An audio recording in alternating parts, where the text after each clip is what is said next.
Saber Direito desta semana é sobre direito empresarial. As aulas abordam o histórico da legislação, a recuperação judicial, falência e muito mais. As aulas são com o professor Rodrigo Videres. Olá, eu sou o professor Rodrigo Videres e sou professor de Direito Empresarial. Agradeço imensamente o convite do Saber Direito e vamos tentar passar um pouquinho do conhecimento do direito empresarial para vocês, acadêmicos ou não. Costuma-se dizer que essa matéria tem grande dificuldade, mas nada mais, nada menos que uma grande falácia. Para vocês conhecerem um pouquinho do direito empresarial, temos que falar um pouquinho de história. Geralmente os alunos não gostam de entender e de falar do passado e querem aprender logo o que acontece na legislação vigente. Mas vejam só, antigamente, lá atrás, quando você nem era vivo e nem eu era vivo, a gente trata da idade medieval, trata do Dom João VI, trata de todas as pessoas que fizeram parte da história e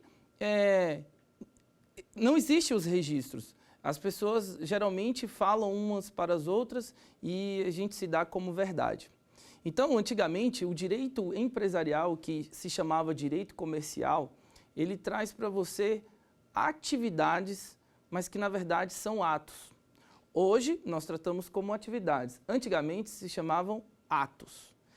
Para você que está conhecendo um pouquinho do direito empresarial, você vai perceber que qualquer pessoa faz comércio. Qualquer pessoa tem um ato. Então, o principal fato histórico, na verdade, não é o registro, não é o que as cartas dizem. É justamente o que você pega como ato. Ou seja, cada situação que você faz de comércio, e que antigamente se falava em mercância, é denominada comercial. Então, vejam só, lá atrás, quando as pessoas trocavam utensílios, elas faziam troca. A partir do momento que as pessoas começaram a comprar esses utensílios, se dá o nome de comércio. E hoje, a gente tem uma separação muito grande do que é atos de comércio da atividade de empresário. Então eu convido vocês a utilizarem o Código Civil. Se vocês quiserem conhecer um pouquinho do meu trabalho, vocês podem trabalhar com o nosso vade-mecum. O nosso vade-mecum foi compilado especialmente para você, que é estudante de Direito, para vocês conhecerem um pouquinho do nosso trabalho. Pela editora Verbo, nós organizamos um editorial com mapas mentais e a legislação, que você vai poder conferir e aprender um pouquinho mais do direito empresarial, perfeito? Vamos para a aula, que é o mais importante, não é verdade? Então veja só, nós estávamos falando sobre os atos comerciais, e é isso que eu quero que você grave, é isso que eu quero que você perceba, porque nós, que somos pessoas comuns para o direito, ou seja, pessoas físicas, nós podemos fazer atos de comércio. Então até hoje nós fazemos atos de comércio. Nós fazemos uma troca, uma compra, uma doação, seja ela valorativa ou não.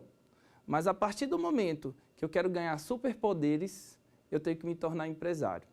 Então, o fato mais importante do direito empresarial histórico, que antes muitos operadores do direito chamam de direito comercial, é simplesmente denominar atos de comércio. Então, os atos de comércio, lá com Dom João VI, eles relatavam justamente o que acontecia quando os navios chegavam aqui no nosso país. Chegavam em nosso país, Portugal mandava alguns suprimentos e eles tinham algum valor econômico, além do que seria fornecido para o próprio país. Quando essas pessoas queriam comprar e vender o que eles próprios produziam, isso se chamava atos de comércio. Então, nada mais, nada menos que a evolução histórica do direito empresarial se dá justamente somente por esse ato. Lógico que vai ter legislação, lógico que vai ter muita coisa escrita que retrata o que geralmente os comerciantes faziam. Vejam só, antes nós chamávamos as pessoas que negociavam, que faziam os atos de comerciantes. E hoje nós os denominamos de empresário. Então, eu queria convidar, chama no 966, vai no Código Civil, lá no artigo 966, que você vai conhecer um pouquinho do que se chama empresário. Então, o empresário, nada mais, nada menos, ele faz uma atividade, ou seja, ele faz um conjunto dessas situações de atos de comércio. Então, vejam só, lá no 96 fala, considera-se empresário a pessoa que exerce profissionalmente essa atividade. Ou seja, antigamente, qualquer pessoa poderia fazer atos de comércio, mas se não exercia profissionalmente. E hoje o que a gente faz, nada mais que um exercício profissional. Além disso, você tem que fazer uma rotina, tem que ser uma constância para vender coisas ou prestar serviços. Então, o direito, ele não é difícil. O que você tem que entender e lembrar é do passado, para ver uma evolução. Essa evolução está descrita no nosso Código Civil, que a partir de agora você pode ficar tranquilo e saber que o empresário não é a empresa, mas ele vai se tornar um elemento de empresa. Nas próximas aulas vocês vão conhecer um pouquinho do que é tratado nos demais artigos. Então veja só, dando continuidade, o artigo 966 do Código Civil, além disso, ele vem mostrar que antes, além dos atos, você tem que fazer de forma profissional. Então o que você tem que gravar é isso, é que os atos em conjunto, de forma profissional, denomina-se empresário. Então, para que esse empresário possa exercer essa atividade, ele tem que ser uma pessoa capaz. Então, eu costumo dizer em sala de aula que o empresário é uma pessoa com superpoderes. Esses superpoderes você adquire a partir do momento que você tem a vontade de se tornar empresário. Então, lá no artigo 1 do Código Civil, diz que toda pessoa é capaz.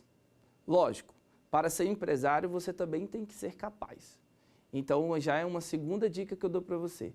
Para se tornar empresário, você tem que estar apto para exercer não só as atividades de pessoa física comum, como um cidadão, mas você tem que estar enquadrado na legislação e querer ser empresário, de forma que você transmita isso para a sociedade de forma profissional e de forma organizada. Bom, outra coisa que é de suma importância salientar, que existem as pessoas que não são empresários. E isso nós poderemos explicar ao longo dos minutos. Então veja só, com a somatória do artigo 1, que diz que toda pessoa é capaz, com a somatória do artigo 966, você também tem que buscar o artigo 972 do Código Civil, porque é lá que está descrevendo que todo empresário tem que ser capaz para os atos. Então, a partir daí é que você começa a ter a intenção de ser empresário. Esse empresário, ele pode agir sozinho ou pode agir em conjunto. E aí que é onde entra a profundidade. E para você completar o conhecimento sobre o conceito de empresário, lá no parágrafo único do 966, lá está dizendo as pessoas que não são. Então, uma das grandes dificuldades dos alunos é entender quem é e quem não é empresário. Nós podemos classificar essa situação como um facilitador. Olha só, se na legislação fala quem é empresário e agora a legislação no parágrafo único diz para ti quem não é, a gente vai entender facilmente essa divisão. Porém, o que pega é logo depois da vírgula, quando ele fala que salvo se tiver os elementos. Então, veja só, lá no parágrafo único diz que não é empresário o artista, o cientista e o escritor, salvo se tiver elemento de empresa. Então, a gente para um pouquinho com o conceito de empresário e vai entender um pouquinho do elemento de empresa. Esse elemento de empresa, nada mais, nada menos, é o que faz parte da empresa. Então, veja só, estamos aqui no Saber Direito, estou aqui nessa estrutura, e o que a gente denomina de estrutura se chama estabelecimento. O estabelecimento está lá no 1142.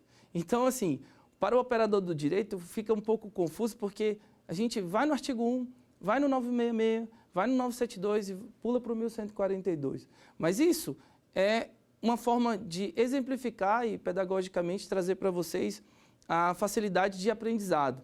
Então, se eu estou dizendo para você que elemento é parte da empresa, então isso daqui, a estrutura é parte. As pessoas que estão trabalhando para a gente aqui, elas também fazem parte, então são consideradas elementos.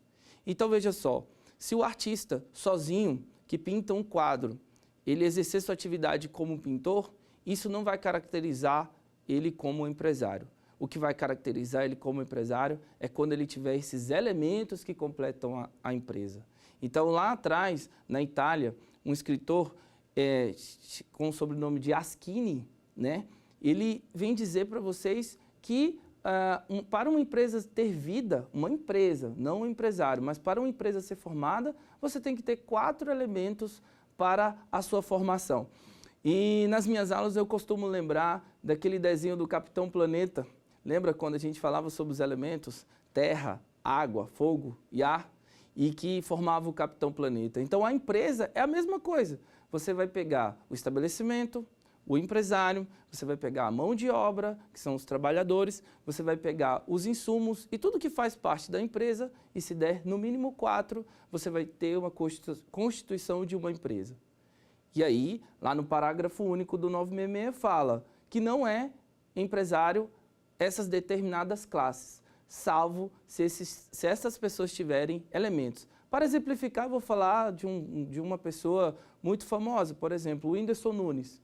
Enquanto ele está ali somente como um youtuber, ele é um artista. Agora, a partir do momento que ele contrata um teatro, contrata pessoas para vender os tickets, tem seu público e ele mesmo exerce essa atividade e com o auxílio de colaboradores ou não, ele se torna empresário. Perfeito? Então, assim, é de suma importância, é muito fácil o direito empresarial. Com esses 2 artigos do 966 e do parágrafo único, você entende perfeitamente essa divisão entre o que é e o que não é. E esse empresário que tem a vontade de sair dos atos de comércio e fazer o exercício profissional, ele precisa ter um registro. Ele vai procurar a junta comercial, né? Ele vai ter, lá no 967, a possibilidade de se registrar. Ou seja, quando a gente nasce, a gente ganha personalidade. E para essa pessoa ganhar personalidade como empresário, ela tem que ter um registro. Enquanto ela não obtém esse registro, ela não é empresário. Então, o artigo 967 do Código Civil traz a possibilidade de você se registrar. E daí em diante você se torna empresário. Agora, lembrando, a empresa, para se tornar empresa, ela tem que ser outros elementos. É porque na nossa legislação, para facilitar o entendimento de todas aquelas pessoas que queriam ser empreendedoras, elas queriam fazer atos de comércio, mas na verdade queriam no fundo ser empresários. Mas diante das dificuldades elas não tinham esse poder, que é o que eu digo para todos os alunos, que a partir do momento que você se torna, você ganha poderes especiais. E aí sim você se torna um herói. Mas para o Estado, para os seus clientes, para toda a parte empreendedora, né? Então, olha só, depois de você obter esse registro na junta comercial, você tem um prazo para ter esse registro, que é o que a gente denomina de CNPJ. São 30 dias que você, a partir do momento que você realiza a sua primeira atividade como empresário, você tem 30 dias para se registrar.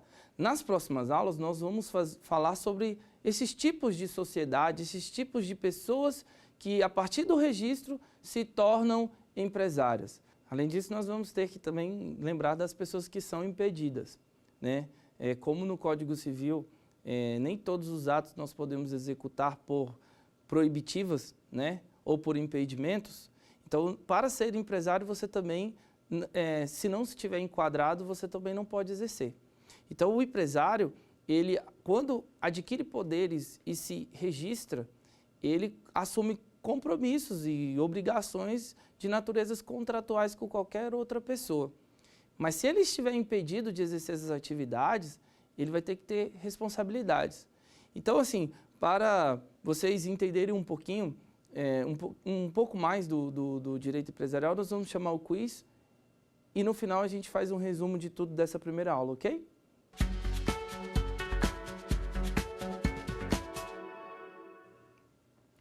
Então veja só, considerando a evolução histórica do direito empresarial, assinale a opção correta.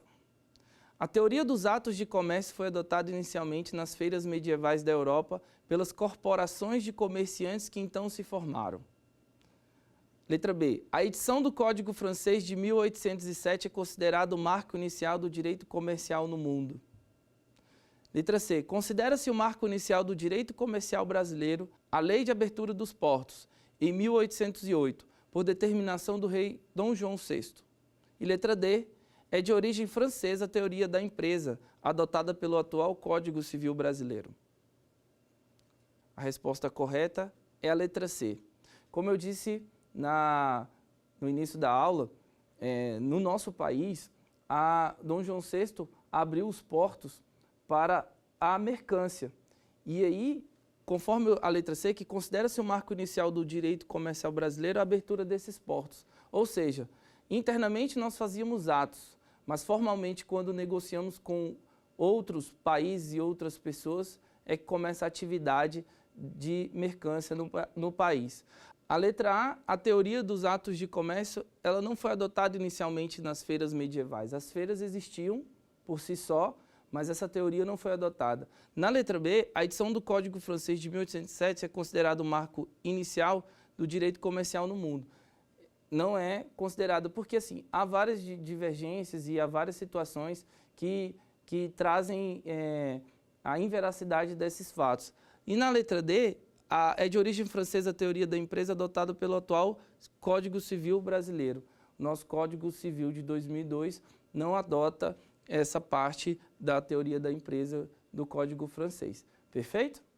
Depois de aprender o conceito de empresário e saber a sua capacidade, uma das coisas que mais são implicantes no nosso cotidiano é saber se essa pessoa pode ou não exercer essa atividade. Então, eu convido a vocês para chamar o 968, que diz: a inscrição do empresário far-se-á mediante requerimento que contenha o seu nome, a nacionalidade, o domicílio, a firma, o capital, o objeto e a sede da empresa. Isso tudo ele consegue cumprir. Porém, quando ele não tem a capacidade civil, essa pessoa, para se registrar, ela tem que ser representada.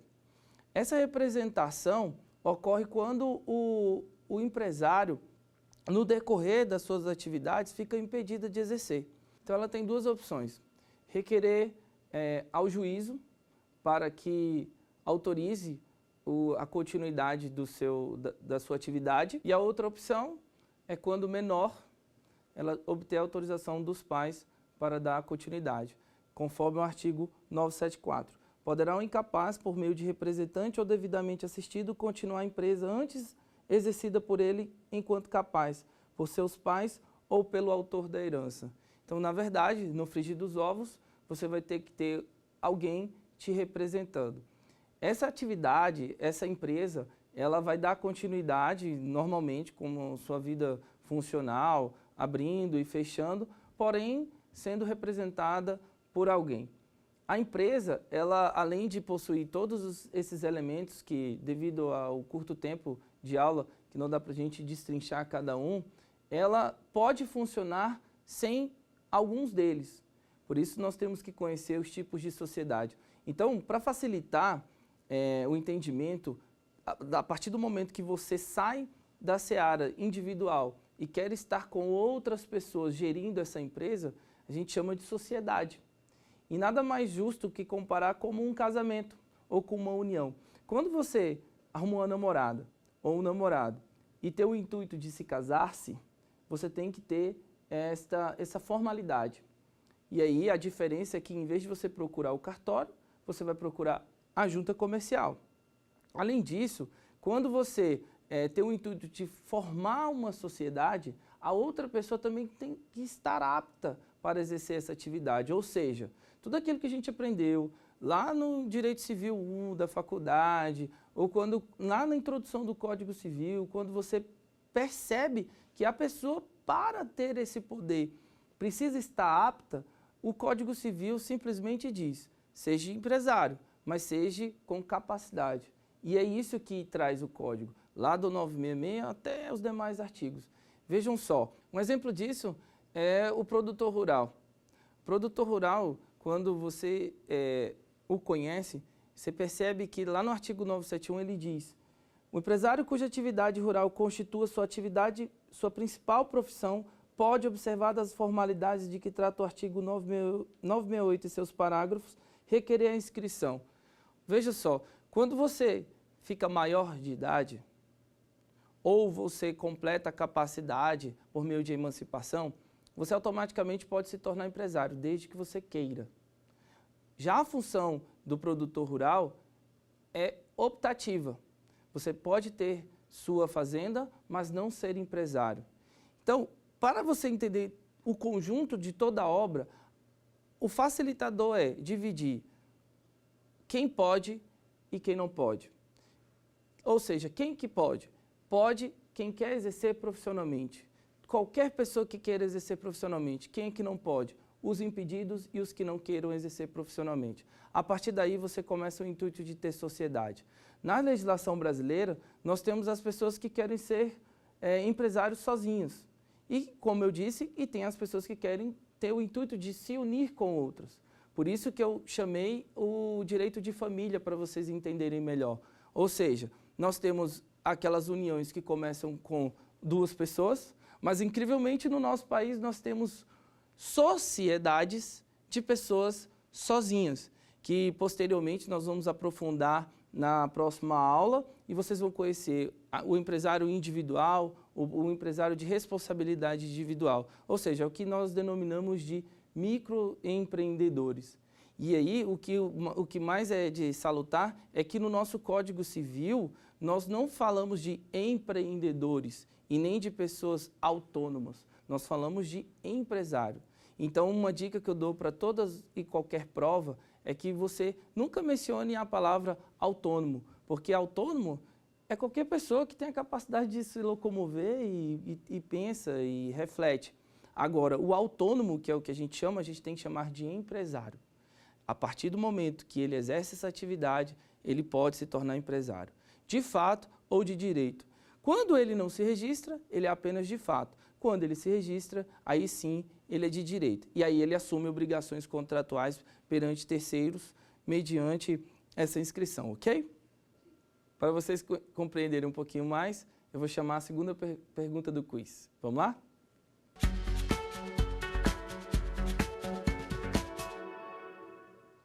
O proprietário de um restaurante sofre um acidente grave que o leva a ser interditado para os atos da vida civil. Veja, interditado. Mas insiste em continuar as atividades da empresa, nessas condições pessoais.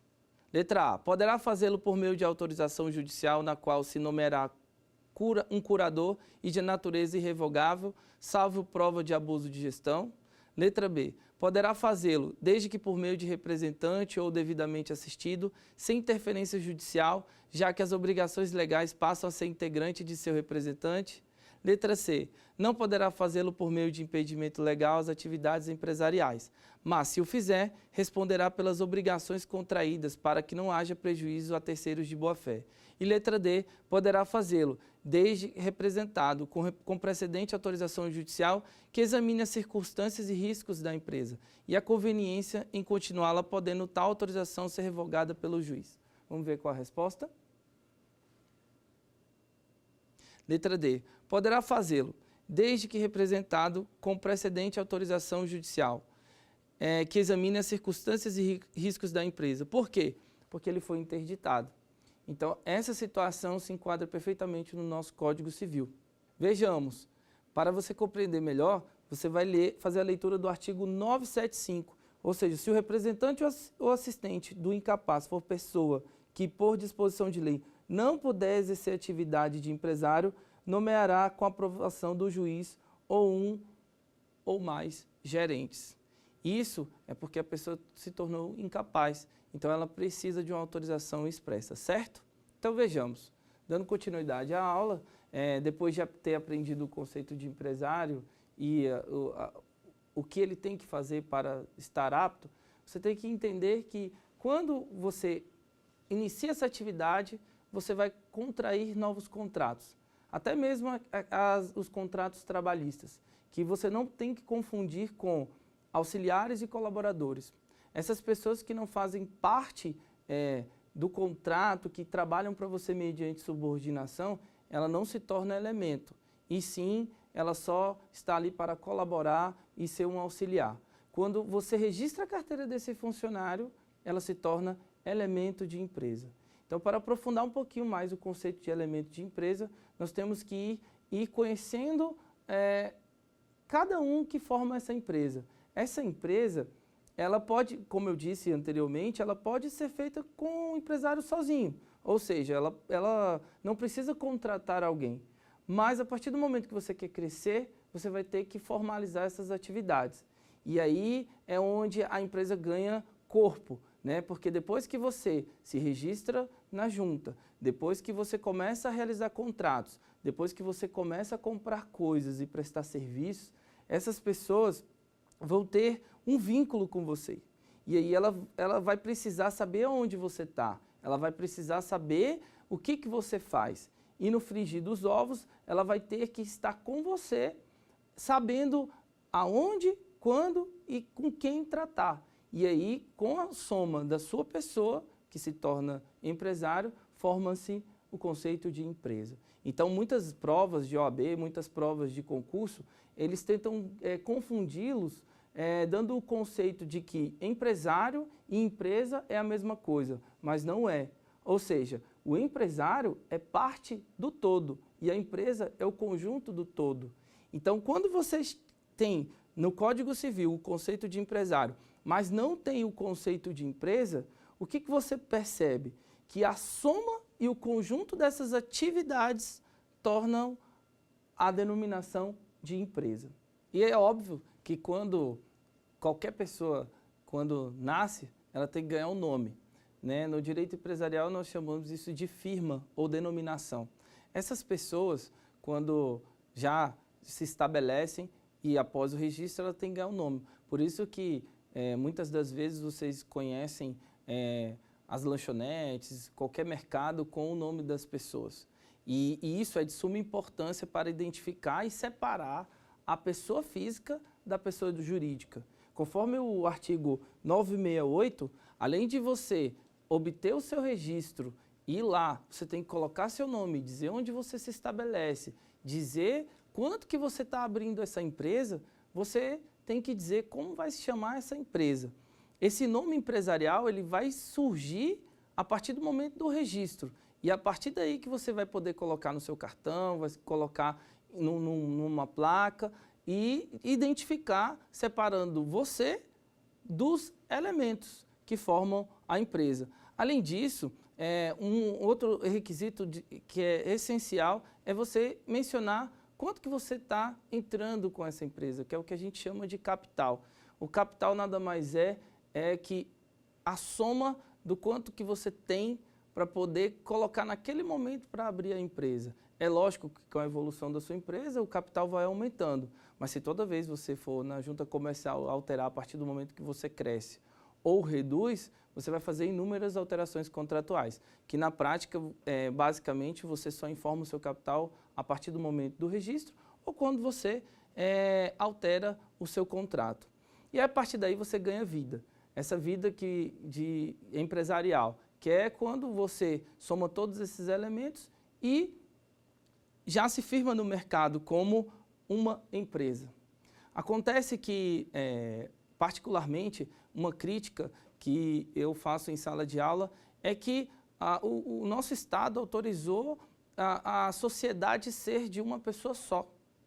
Ou seja, nós começamos a ficar confusos com relação àquilo que a gente entende. Porque quando a gente chega num supermercado, a gente entende que aquilo ali é um conjunto de coisas e que tem um dono.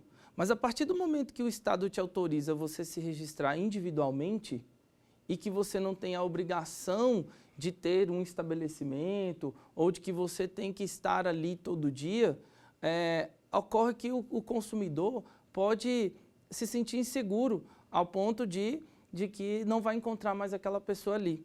Que aí foi quando o Estado abriu a brecha para você se tornar empresário individual. E aí é onde eu deixo a brecha de não chamar as pessoas que são empresários individuais e que vendem o milho, que vendem a pipoca na frente de algum estabelecimento, de autônomos. Porque essas pessoas, elas querem se tornar empresários, mas o Estado exige que ela recolha impostos. Então, esse tipo de situação que você vem trabalhar dentro do direito comercial faz com que você se confunda, porque geralmente essas pessoas começam a atividade, mas não obtêm o registro. E para facilitar esse registro, o Estado denominou esses tipos de pessoas como empresários individuais, que na próxima aula nós iremos aprofundar. Irei falar sobre os tipos de sociedade que estão, as principais, né? Porque nós temos diversas sociedades, mas as sociedades mais comuns que você que está me assistindo, que sendo estudante de direito ou não, vai poder conhecer e de repente identificar para si mesmo quando abrir sua empresa. Para isso nós vamos chamar o quiz e falar sobre essa temática na nossa questão. Vamos lá?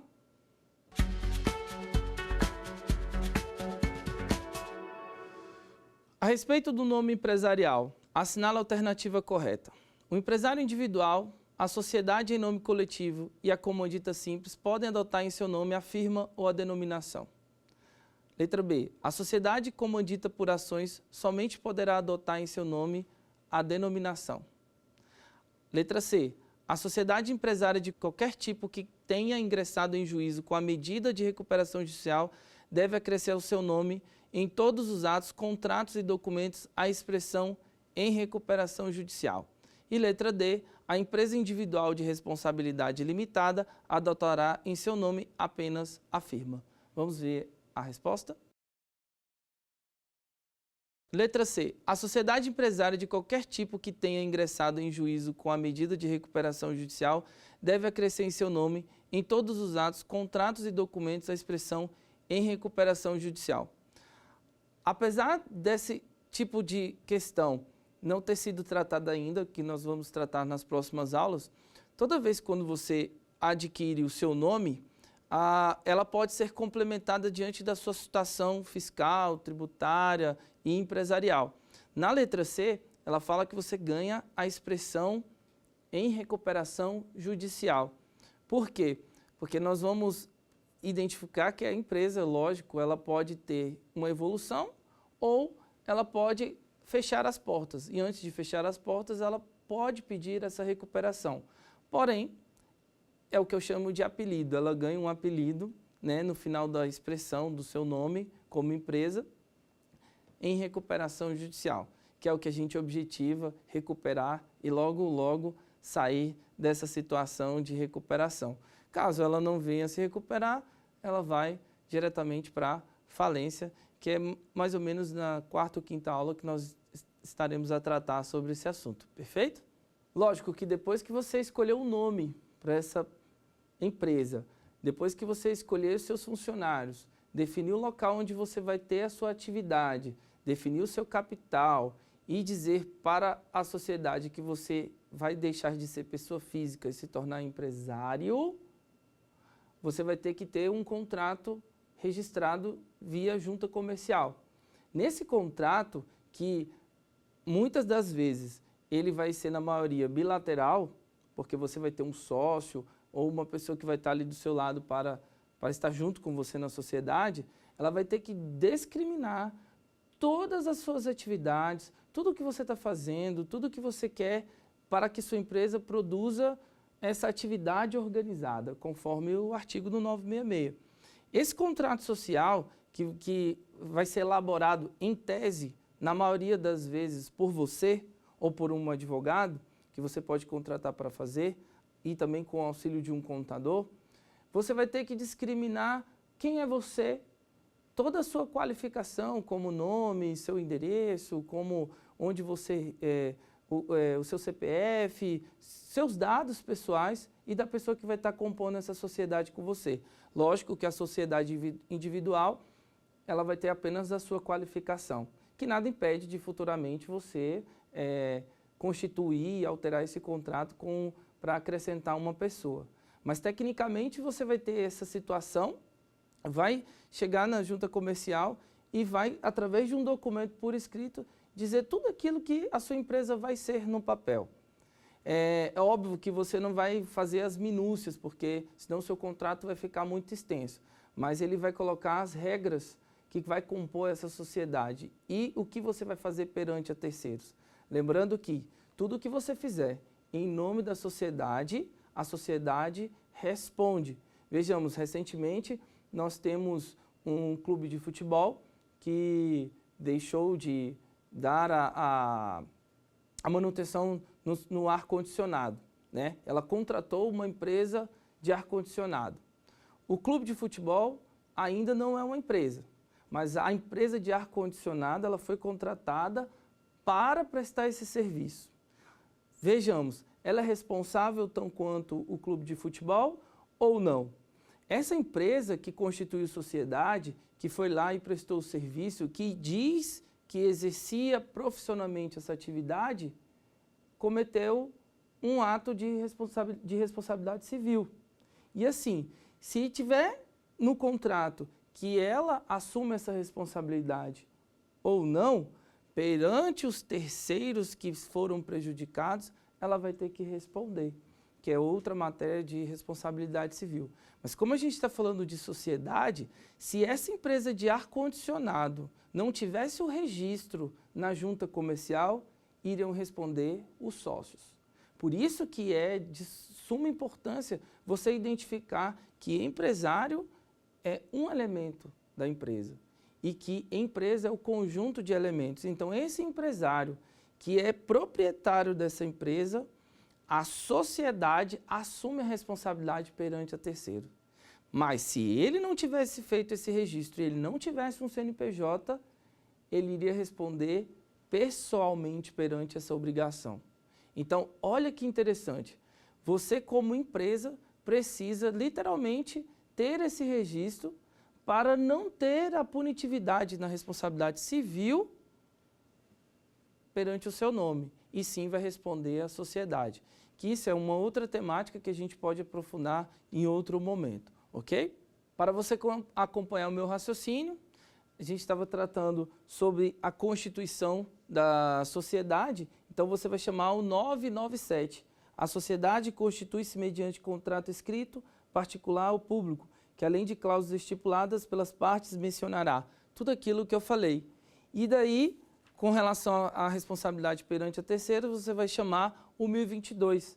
A sociedade adquire direitos, assume obrigações e procede judicialmente por meio de administradores com poderes especiais ou não os havendo por intermédio de qualquer administrador. Essa situação ela é de muita importância, porque a partir do momento que você ganha esses superpoderes, você também ganha responsabilidades, não é verdade? Então, toda pessoa que é capaz e sabe das suas responsabilidades, sabe que cada ato que você comete, sendo ilícito ou cause dano a alguém, você tem que se responsabilizar perante terceiros. Bom, é um assunto muito grande, o direito empresarial. É lógico que em uma aula específica a gente acaba tentando passar um pouco do conhecimento, meio que expressamente, né? Mas lógico, o direito empresarial é muito maior que isso. Vocês sabem que o direito é interminável e principalmente nessa seara. Os atos e todos os comportamentos do empresário, você pode encontrar no Código Civil e em legislações esparsas. Mas o que é claro e óbvio que o Código Civil ela faz uma separação bem específica para que você saiba com quem você está lidando, até mesmo perante o direito do consumidor e outras responsabilidades, porque o direito empresarial comunica com tantas áreas do direito, por exemplo, o direito penal, como no caso desse exemplo que eu citei do time de futebol, que ela é uma empresa e ela foi lá, acreditamos que foi com o intuito de dar manutenção no ar-condicionado e ninguém imaginaria que poderia causar mortes. Mas aí, nesse caso, você responde civilmente e penalmente. Então, o direito empresarial, em suma, é muito mais complexo do que simplesmente você querer ser empreendedor. O empreendedorismo pode nem estar inerente na pessoa, basta ela ter a qualificação como empresário. E é por isso que, na próxima aula, nós iremos tratar sobre esses tipos de sociedade, iremos explicar cada sociedade como ela se divide, o que ela precisa, o que ela não precisa para atuar. Eu queria também não deixar de mencionar as pessoas que nós sempre estudamos e estamos sempre lendo as bibliografias, né? A gente que entra nessa seara de escritor, a gente começa também a ter as pessoas que a gente tem a agradecer. Então, como base e referência, nós usamos o professor Fábio Ulloa, né? Para dar os conceitos de direito empresarial e direito comercial, e o grande mestre, professor Valdo Fázio, que serviu de base para a nossa aula, ok? Então, para a gente finalizar essa aula, nós vamos fazer um resumo básico do que significa o direito comercial e o direito empresarial. Para você que vai fazer exame de ordem, para você que vai fazer concurso, o direito comercial é apenas atos, né? Resumidamente, são atos mercantis. O direito empresarial é quando você exerce atividades empresariais. As pessoas que querem se tornar empresários, elas têm que ter registro, e as pessoas que não são empresárias estão lá no parágrafo único do 966, que são os artistas, os cientistas e os escritores. Agora, quando ela possui aqueles elementos que eu expliquei, elas podem se tornar empresários, vejam só, elas podem se tornar. O produtor rural, ele é opcional. Se ele quiser, ele vai ser empresário. Se ele não quiser, ele vai continuar sendo um produtor rural. Todas essas pessoas que querem se tornar empresárias, elas têm que possuir um registro. E elas possuem 30 dias para se registrar. Após esse registro, elas se tornam efetivamente empresa. E aí, elas podem ser empresas individuais, empresas coletivas e vários nomes que vocês vão aprender na próxima aula. Além disso, quando você se registra, você ganha um nome, como qualquer outra pessoa. Após ganhar esse nome, você pode divulgar para qualquer pessoa o nome da sua empresa. Quando ganha o nome, quando você se registra, começa a sua atividade, você começa a adquirir responsabilidades perante a terceiros e os seus contratos, eles entram em vigor em nome da sua sociedade empresária. E aí você deixa de responder pessoalmente e responde profissionalmente perante a terceiros com a sua empresa, ok? Eu espero ter ajudado a vocês, espero que vocês tenham compreendido um pouquinho do direito empresarial, esmiuçamos uma coisa aqui, outra coisa ali, e no final de todas as situações, nós terminamos e formamos o nosso Capitão Planeta, não é verdade? Então, muito obrigado e acompanhe a próxima aula. E o curso continua. Amanhã, na segunda aula de Direito Empresarial, você vai conhecer os tipos societários. Nós vamos conhecer as sociedades que compõem o empresário. Ou seja, o empresário vai ter a possibilidade de escolher com quem ele vai estar ou não. Ele vai poder trabalhar sozinho ou vai poder trabalhar com alguns sócios. Nós vamos falar das principais sociedades que regem o nosso Código Civil. Nós vamos tentar falar sobre, nesse período curto de tempo, esmiuçar cada uma das sociedades. Na sala de aula, eu costumo dizer para os alunos que eles têm que pegar uma caneta, um papel e desenhar algumas pessoas, porque falar de sociedade é falar de direito de família no meu conhecimento. Ou seja, quando você for falar de uma sociedade de responsabilidade limitada, eu quero que você coloque aí um casal, você desenha aí 2 bonequinhos. Quando a gente for falar sobre empresários individuais, eu quero que você coloque pessoas individuais, ou seja, um bonequinho para cada um, e por aí vai. Então, assim, quando você tem o intuito de formar uma sociedade, é óbvio que você procura alguém. Geralmente, a sociedade mais utilizada no nosso Código Civil é a Sociedade de Responsabilidade Limitada. É o que a gente chama de LTDA. É o que a gente vai trabalhar usualmente, o que o mercado brasileiro usa mais. É quando 2 pessoas se unem e tentam fazer com que seus esforços e suas atividades se tornem valorativas, ou seja, conforme o conceito de direito empresarial, né, de empresário, quando você exerce profissionalmente essa função e se você se une a outra pessoa que tem a intenção de exercer profissionalmente, você forma uma sociedade. Você vai saber na terceira aula a importância dos títulos de crédito. O título de crédito, ele tem várias características, várias situações que vocês podem trabalhar no dia a dia. Lógico, a gente vai falar aqui hoje sobre cheque, sobre nota promissória, sobre duplicata. Mas o importante é você saber o que vem antes.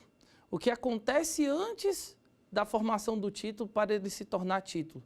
Porque simplesmente você dá o nome de título sem saber quais são as características, quais são a classificação, você não consegue entender e abstrair o conceito na sua literalidade. E aproveitando a palavra literalidade, uma das qualificações do direito empresarial no segmento do título de crédito é a literalidade. Um título de crédito, ele é nada mais nada menos que um documento. Vivanti falava o seguinte, Vivanti é um italiano que dizia o seguinte, que título de crédito nada mais nada menos que um documento que serve para circular com algum valor econômico. Então, se esse valor econômico que você tem, e se esse valor econômico que está em suas mãos tem que circular, ele tem que estar escrito algo. Então, uma das características principais desse documento é a literalidade.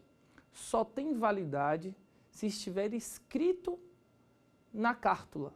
Então, uma coisa que você acaba de aprender é que o nome do título se chama cártula.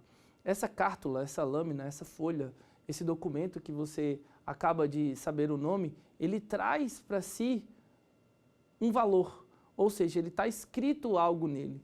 Então, para esse título ter valor, ele tem que ser literal. Ele só vale o que está escrito, nada mais, nada menos. Outra coisa que esse título é de suma importância ter é a capacidade dele circular, ou seja, ele tem que ter autonomia, ele não pode ficar preso, ele tem que circular.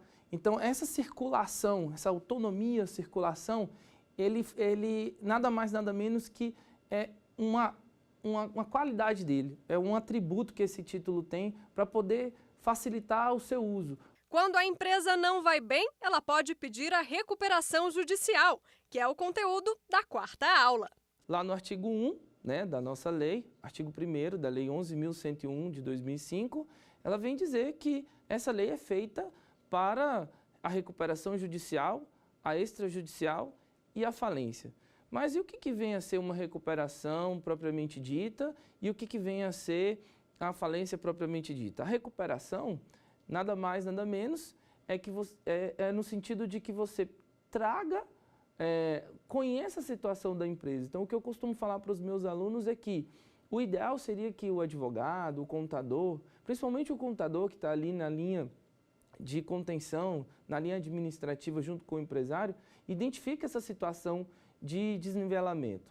Depois que você identificar essa situação financeira que não está sendo compatível com a realidade, ou seja, eu estou tendo mais ônus do que bônus, eu tenho que imediatamente procurar um auxílio, porque senão esse ônus vai só aumentando, aumentando e aumentando.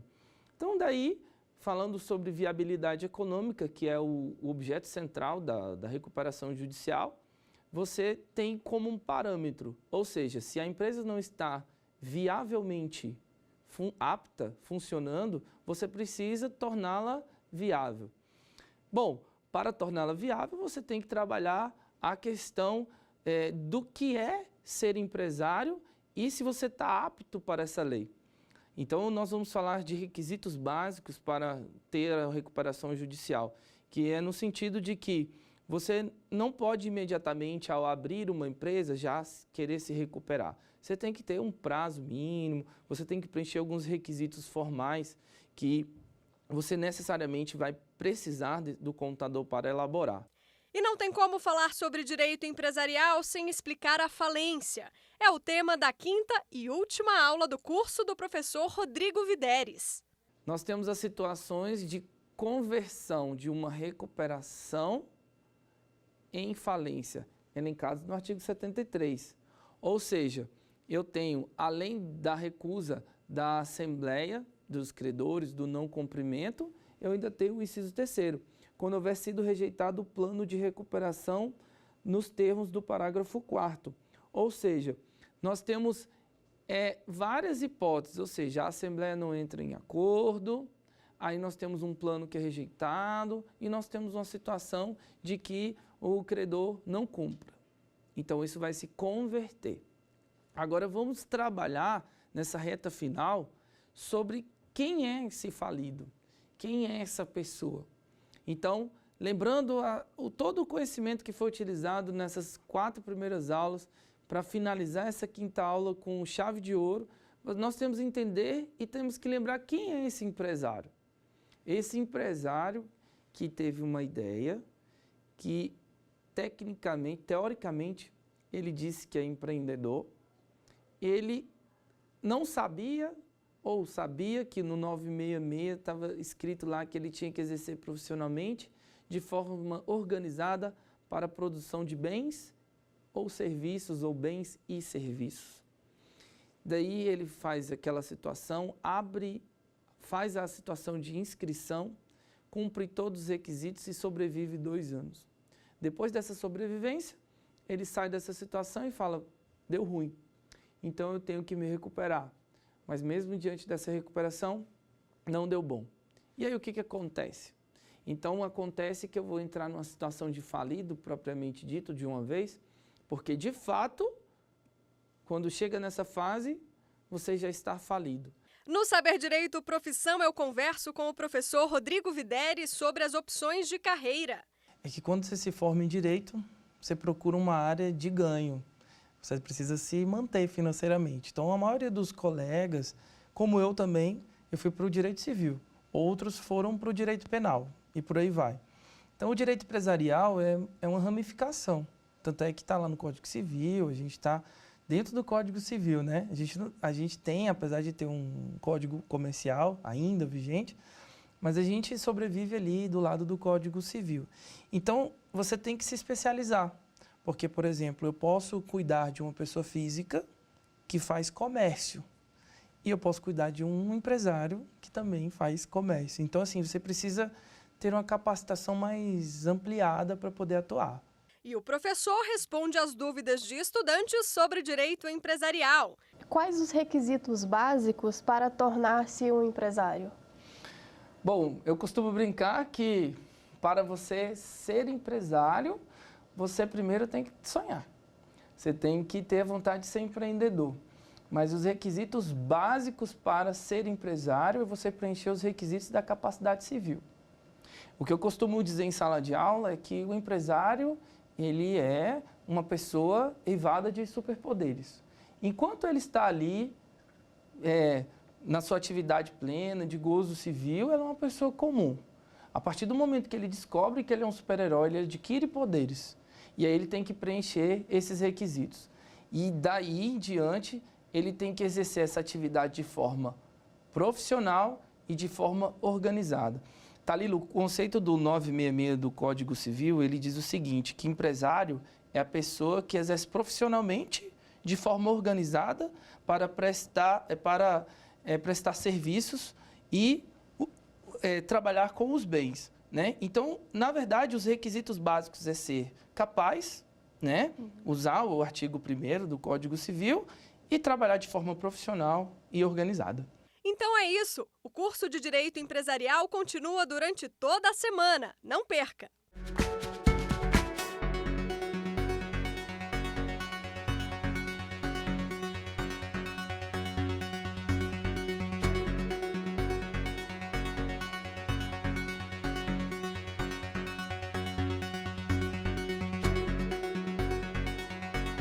Quer dar uma sugestão de tema para os cursos do Saber Direito? Então mande um e-mail para a gente, saberdireito@stf.jus.br, ou entre em contato pelo nosso WhatsApp.